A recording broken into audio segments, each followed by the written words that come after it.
Pennsylvania Senator John Fetterman was the first Democratic senator to visit Mar-a-Lago, and he says he's committed to working alongside Republicans, but can he find a middle ground with an administration that has spent the first week in power destroying Democratic Party policies.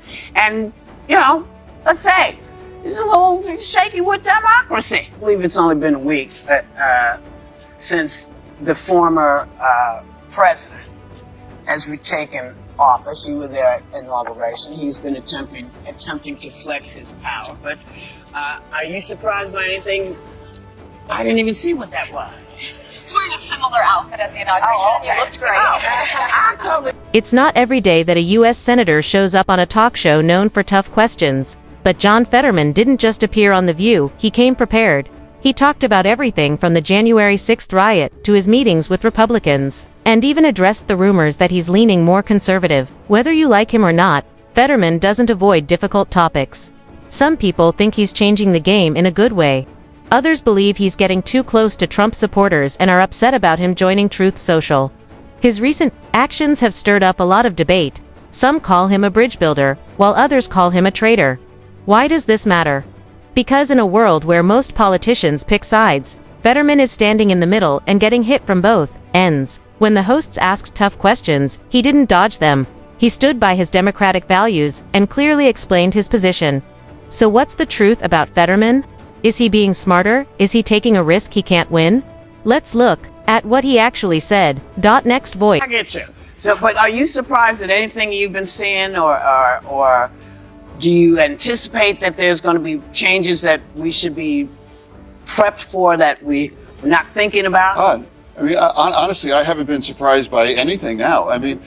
He's been doing essentially what he actually campaigned on that. He announced he is going to pardon the J6 individuals. He is going to absolutely go after the border. So there's a lot of things that he's already ran on. Criticize a lot of it, and I don't agree with everything either, but it's undeniable he actually ran on that and been really... On January 6, 2021. Former D.C. police officer Michael Fanone nearly died defending the Capitol. He was beaten, shocked with a taser, and suffered a heart attack. Fanone's story reminds us just how violent that day was. Now, he's one of the strongest voices against giving pardons to the people who attacked him and other officers. He recently said that many leaders who claimed to support the police actually turned their backs. When Fetterman was asked about Fanone's comments, he responded with empathy. He mentioned his own health issues after a stroke and said he understood pain and trauma. But he didn't stop there. He strongly condemned the Capitol riot. For Fetterman, the idea of forgiving the attackers isn't just wrong, it's offensive to democracy. He made it very clear that he has zero tolerance for what happened on January 6th. Early on, immediately after the election, I was like, hey, we have a choice. We can freak out and follow every other thing around, like a cat, with a laser, after everyone. But I'm not that guy. I'm not going to be the Democrat. For me, there's things I'm going to agree with, I'm going to disagree with, but I'm in the business of finding wins for Pennsylvania and for the nation and engaging the president. I think I see that as doing my job. While some people want to move on from that day, Fetterman refuses to let those responsible avoid consequences. Lately, he's been criticized by Democrats for joining Truth Social, a platform supported by Trump, and for meeting Republicans at Mar-a-Lago. These moves made some people question whether he's still loyal to the Democratic Party. Add in his views on immigration and fracking, and critics think he might be turning right. But when asked, Fetterman said clearly he hasn't changed. He's still pro-choice, supports LGBTQ rights, and believes in fair immigration. He said those values are non-negotiable. About the meetings at Mar-a-Lago, Fetterman explained that he believes talking to the other side is important in a divided country. "I'm not giving up my values," he said, "but I will have conversations." He wants people to know it's about dialogue, not division. Next voice and extra text voting. History shows he still supports many progressive ideas, even though some people question his recent choices. For example, he voted with Democrats to reject Pete Hegseth as defense secretary, saying he didn't have the right qualifications. But he also voted for candidates like Kristi Noem and Marco Rubio when he thought they were fit for the job.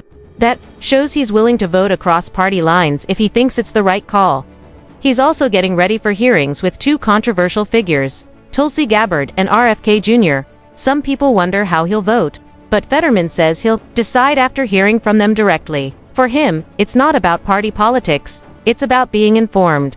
I don't regret talking to anyone, he said. Whether it's Rubio or RFK Jr., he wants to hear all sides before making decisions. His approach challenges the idea that party loyalty should always come first, and it's got people talking. Well said. And I wanted to ask you, so you went down to Mar-a-Lago and met with the president, and he actually was singing your praises after. He said you were fascinating, impressive, a common sense person. I agree with him on that. Not a liberal or a conservative. I'm curious what your takeaway was from meeting with him, and what if you found that there's any specific policy areas you think you can work with him on? Yeah, well, I think overall it was a positive experience. I mean, he was kind, he was cordial. It wasn't in any kind of theater. It wasn't trying to get your picture taken to kind of put something out on social media. It was just really a conversation. I actually spoke. Fetterman has made it clear he's not afraid to talk to anyone. That includes Republicans and controversial public figures. He thinks that real progress only happens when you're willing to listen, even to people you disagree with. You can't fix things by shutting out half the country, he said. These conversations, he says, have helped him see different sides of the issues, and for him, it's not about giving up his beliefs, it's about finding real answers. He thinks this is especially important now, when the country is so divided. But not everyone agrees. Some critics say these talks make it seem like he's drifting from his values. Fetterman disagrees. He says honesty and fairness are behind every decision he makes. I haven't changed my values, and I'm not going to, he said. He believes that having open conversations is a strength, not a weakness. His approach has started a big debate about what leadership really looks like in today's politics. I get a lot of criticism for it from some people who thought you going to Mar-a-Lago gives cover to Trump by creating this illusion that he's amenable to working with Democrats. I was very supportive of when people like Mitt Romney and Rob Portman worked with Joe Biden, so I understand the need for bipartisanship. I didn't love the optics of you going to Mar-a-Lago. He was going to, which is his palace, he was going to be in Washington a week later.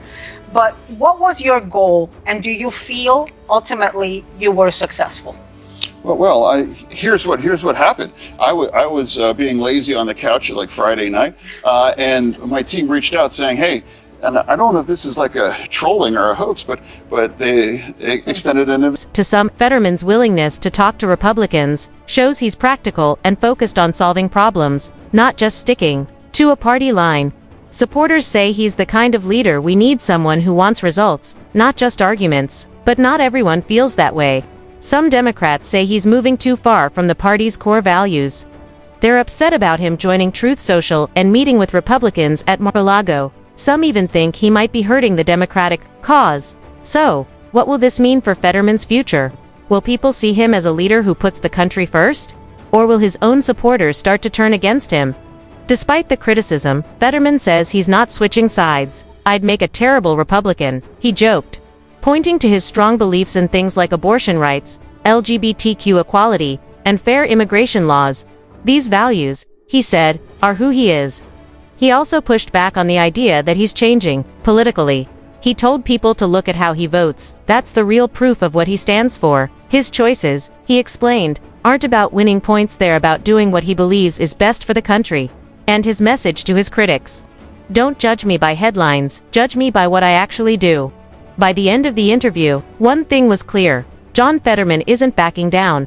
He's staying true to his values, even if it means facing backlash from both sides. His focus on open dialogue and sticking to core beliefs has started a big conversation about what leadership really means today.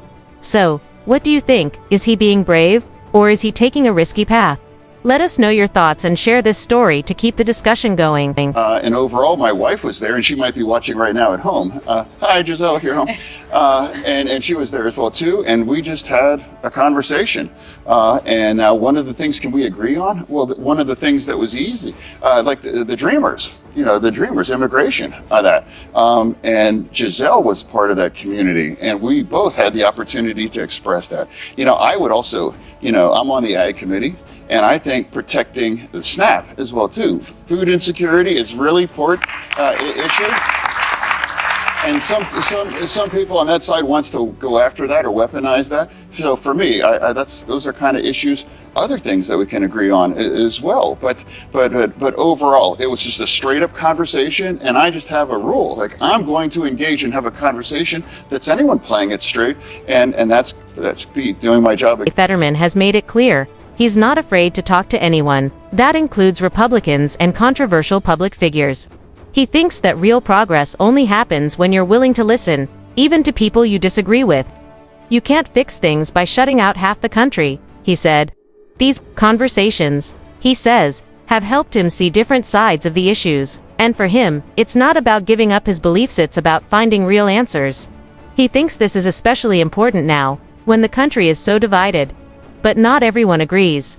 Some critics say these talks make it seem like he's drifting from his values. Fetterman disagrees. He says honesty and fairness are behind every decision he makes. I haven't changed my values, and I'm not going to, he said. He believes that having open conversations is a strength, not a weakness. His approach has started a big debate about what leadership really looks like in today's politics.